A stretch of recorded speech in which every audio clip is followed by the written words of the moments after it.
दिल्ली में बढ़ रहे प्रदूषण पर लगाम लगाने के लिए शुक्रवार को एनजीटी ने आदेश दिया है कि अब से दिल्ली में नई डीजल गाड़ियों का रजिस्ट्रेशन नहीं किया जाएगा। साथ ही एनजीटी ने केजरीवाल सरकार के सम विषम फार्मूले पर सवाल उठाते हुए इस योजना को बेकार बताया और कहा कि इससे लोग 2 गाड़ियां खरीदने पर मजबूर हो जाएंगे। अहमदाबाद में पुलिस मुठभेड़ पर मारी गई इशरत जहां लश्कर-ए-तैयबा की फिदायीन थी। ये खुलासा मुंबई हमलों का आरोपी आतंकी डेविड कैमरोन हेडली ने किया है। 2004 में इशरत जहां के मुठभेड़ पर गुजरात के तत्कालीन गृह मंत्री अमित शाह और गुजरात पुलिस की भूमिका पर सवाल उठा था। हेडली के इस खुलासे के बाद इस मुद्दे पर चल रही राजनीति पर विराम लग सकता है। पाकिस्तान ने अपनी मध्यम दूरी की बैलिस्टिक मिसाइल शाहीन 3 का सफल परीक्षण किया है। परमाणु हथियार ले जाने में सक्षम ये मिसाइल जमीन से जमीन पर 2750 किलोमीटर तक मार कर सकती है। पाक सेना ने परीक्षण के सफल होने की सूचना दी है। सेना के जनसंपर्क विभाग की ओर से जारी बयान में कहा गया है कि शाहीन 3 के परीक्षण का मकसद वेपन सिस्टम की तकनीकी और डिजाइन को जांचना था। भारत और पाकिस्तान को अगले साल होने वाले T20 विश्व कप में एक ही ग्रुप में रखा गया है और उनका मुकाबला 19 मार्च को धर्मशाला में होगा।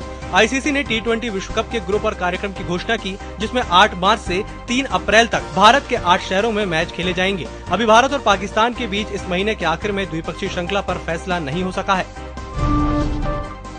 दिल्ली में 1 से 15 जनवरी तक स्कूल बंद करने पर विचार किया जा रहा है। दिल्ली के उप मुख्यमंत्री मनीष सिसोदिया ने इस बारे में जानकारी देते हुए कहा कि इस दौरान दिल्ली के प्रदूषण को नियंत्रित करने के लिए सम विषम फार्मूला अपनाया जा रहा है। इसीलिए स्कूल से भी 2000 गाड़ियां ली जा रही हैं ताकि सार्वजनिक परिवहन को बेहतर बनाया जा सके। इसी के तहत यह निर्णय लिया जा सकता है।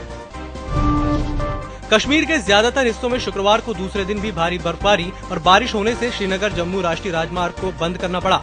वहीं उत्तराखंड और हिमाचल के पहाड़ों में बर्फबारी और निचले इलाकों में बर्फबारी हो रही है।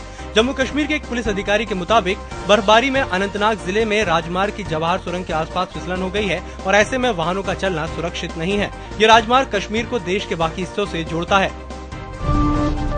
कोलकाता की एक अदालत ने 3 साल 10 माह बाद आखिरकार पार्क स्ट्रीट गैंगरेप मामले में फैसला सुना ही दिया। चलती कार में गैंगरेप करने वाले 3 दोषियों को अदालत ने दोषी मानते हुए 10 साल की कैद की सजा सुनाई। साथ ही दोषियों पर 1 लाख रुपए का जुर्माना भी लगाया है। भारत और जापान के संबंध में नया अध्याय जोड़ते हुए प्रधानमंत्री नरेंद्र मोदी और उनके जापानी समकक्ष शिंजो आबे कल प्राचीन मंदिरों की नगरी वाराणसी की यात्रा करेंगे। पिछले साल अगस्त में जापान यात्रा के दौरान आबे के साथ प्रधानमंत्री नरेंद्र मोदी के उनके लोकसभा निर्वाचन क्षेत्र वाराणसी और क्योटो के बीच पार्टनर सिटी समझौता करने की पृष्ठभूमि में यह यात्रा बेहद महत्वपूर्ण है। कांग्रेस अध्यक्ष सोनिया गांधी और उपाध्यक्ष राहुल गांधी की मुश्किलें एक बार फिर बढ़ सकती हैं। इस बार उनके खिलाफ पूर्व कानून मंत्री शांति भूषण केस करने का मन बना रहे हैं। भूषण ने एसोसिएटेड जर्नल लिमिटेड के शेयर्स को यंग इंडिया लिमिटेड को ट्रांसफर किए जाने को गैर कानूनी बताया है। उनका मानना है कि उनके पिता ने एजीएल के शेयर खरीदे थे और अब उन पर वारिसों का हक होना चाहिए। सोनिया गांधी और Rahul Gandhi young India limited के डायरेक्टर हैं।